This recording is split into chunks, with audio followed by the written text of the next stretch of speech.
Assalamualaikum warahmatullahi wabarakatuh.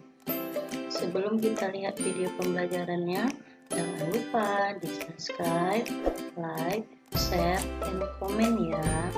Dan jangan lupa diaktifkan lonceng notifikasinya supaya Ananda Ibu semuanya selalu mendapatkan video terbaru dari kami. Selamat belajar ya, dan jangan di skip. Materi kali ini kita akan belajar materi kelas 4 tematika peduli terhadap makhluk hidup, subtema 2 keberagaman makhluk hidup di lingkunganku, pembelajaran 6.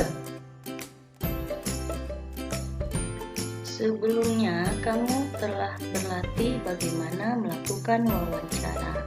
Sekarang kamu akan belajar menulis laporan yang baik tentang hasil wawancara. Pertanyaan yang baik untuk wawancara adalah yang pertama, pertanyaan sesuai dengan topik yang dibicarakan. Yang kedua, menggunakan bahasa yang baik dan benar. Yang ketiga, kalimat pertanyaannya tidak rancu.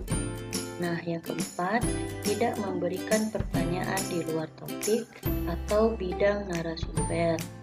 Yang kelima, tidak mengandung kalimat yang menyinggung salah satu pihak. Keenam, diawali dengan kata tanya apa, siapa, di mana, kapan, mengapa, dan bagaimana. Yang ketujuh, menggunakan bahasa yang baik kepada narasumber. Yang kedelapan, bertanya dengan sopan.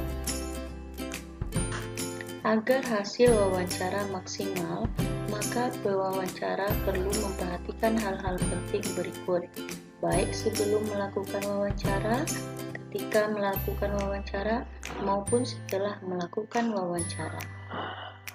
Nah, sebelum melakukan wawancara, yang pertama buat janji dan minta kesediaan narasumber untuk diwawancarai. Yang kedua, tunjukkan kesan yang baik, misalnya datang tepat waktu. Yang ketiga, berpakaian dengan sopan. Yang keempat, berbicara dan bersikap santun. Yang kelima, menyiapkan daftar pertanyaan yang sesuai dengan pokok permasalahan. Yang keenam, pertanyaan yang baik mengandung unsur adik simba. Apa, di mana, kapan, siapa, mengapa, dan bagaimana. Yang ketujuh, berlatih agar tidak selalu membaca pertanyaan yang telah disusun. Nah, yang kedua, ketika sedang melakukan wawancara. Yang pertama, perkenalkan diri sebelum wawancara. Yang kedua, sampaikan tujuan wawancara. Yang ketiga, mulai wawancara dengan pertanyaan yang ringan. Yang keempat, cairkan suasana dengan menanyakan tentang kegemaran tokoh. Jika suasana sudah cair, baru dihubungkan dengan persoalan yang menjadi topik wawancara. Yang kelima, sebutkan nama narasumber secara lengkap. Yang keenam, bawa buku catatan, alat tulis, atau alat perekam saat melakukan wawancara. Yang ketujuh, dengarkan pendapat dan informasi dari narasumber secara saksama. Yang ke-8, hindari memotong ucapan narasumber agar keterangan tidak terputus. Yang ke-9, hindari minta pengulangan jawaban dari narasumber. Yang ke-10, hindari pertanyaan yang berbelit-belit. Yang ke-11, hormati petunjuk narasumber. Yang ke-12, hindari pertanyaan yang menyinggung dan menyudutkan narasumber. Yang ke-13, mampu mengambil kesimpulan dan tidak semua jawaban dicatat. Nah, sekarang yang ketiga, setelah melakukan wawancara, yang pertama, mohon diri. Yang kedua, ucapkan terima kasih. Yang ketiga, sampaikan permohonan maaf jika selama wawancara ada hal yang kurang berkenan. Nah, selanjutnya, kamu bisa melakukan wawancara di rumah dengan topik mengenai hewan dan tumbuhan. Setelah melakukan wawancara, kamu akan menulis laporan. Sebelum melakukan kegiatan tersebut, kamu akan belajar tentang cara menulis laporan berdasarkan hasil wawancara. Nah, di sini ada format menulis laporan hasil wawancara. Ananda Ibu bisa lihat di buku paketnya ya. Melestarikan hewan langka yang terancam punah merupakan kewajiban bersama. Ayo kita diskusi. Sebelumnya kamu telah mengetahui tentang hak dan kewajiban terhadap hewan yang ada di sekitar kita. Kita perlu menjaga keseimbangan dan kelestarian hewan-hewan tersebut. Untuk kelangsungan hidup di muka bumi, tulis apa saja yang kamu ketahui terkait dengan hewan langka. Nah, jawabannya, hewan langka adalah hewan yang sangat sulit dicari karena jumlahnya yang sedikit. Hewan-hewan tersebut dilindungi oleh pemerintah. Tempat-tempat untuk melindungi hewan-hewan tersebut diantaranya Suaka Marga Satwa, Taman Nasional Komodo, dan lain sebagainya.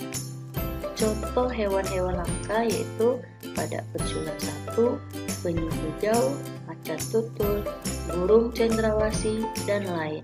Baca teks berikut yang berjudul Lestarikan Hewan Langka.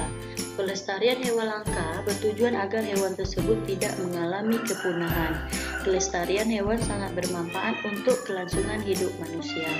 Sebagai warga negara, kita mempunyai kewajiban dan tanggung jawab untuk melindungi dan melestarikan hewan-hewan langka tersebut. Beberapa upaya yang bisa dilakukan untuk menjaga hewan langka antara lain: yang pertama, melakukan penangkaran hewan langka. Yang kedua, mendirikan tempat-tempat pelindungan hewan langka, misalnya Suaka Marga Satwa, cagar alam, kebun binatang, dan taman nasional.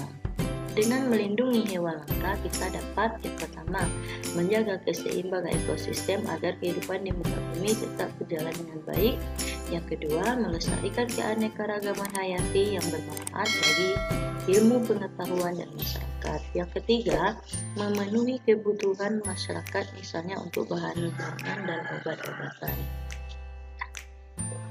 Selanjutnya, setelah membaca teks, sekarang jawab pertanyaan berikut. Pertanyaan pertama, mengapa kita perlu melestarikan hewan langka? Jawabannya, kita perlu melestarikan hewan langka karena hewan langka jumlahnya sudah sedikit sehingga perlu dilestarikan. Jika tidak, hewan tersebut akan punah. Apa yang terjadi jika terdapat hewan yang punah? Jawabannya, apabila terdapat hewan punah, maka akan mempengaruhi kelangsungan hidup makhluk hidup lainnya sehingga menyebabkan ketidakseimbangan di dalam ekosistem tersebut. Apa yang bisa kita lakukan sebagai warga negara untuk melestarikan hewan langka?